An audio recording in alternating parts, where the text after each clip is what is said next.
বিসমিল্লাহ করিয়া আমি শুরু করলাম ভাই, ডাক্তার ইউনূস তোমায় আমি সালাম জানাই।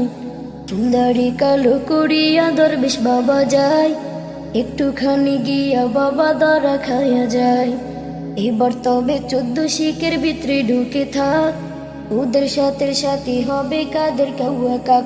ওরে ঈশ্বর জ্বালায় পুইরা সরকার আমার বাংলাদেশ, ওরে ঈশ্বর জ্বালায় পুইরা সরকার আমার বাংলাদেশ।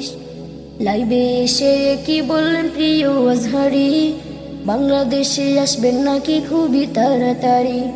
দীর্ঘ 2টি বছর পর ছাড়া পেলেন যিনি, আল্লামা মামুনুল হক সবার নয়নমণি। পানি লাগবে কারো নাকি লাগবে কারো পানি, সবার নয়নমণি মুগ্ধ ফিরবে নাইয়ার বাড়ি। আবু সাইদ নামে একটা ছেলে ছিল ভাই, বুক পাতিয়া 4টা গুলি খেয়ে মারা যায়। তোমাদেরই জন্য মোরা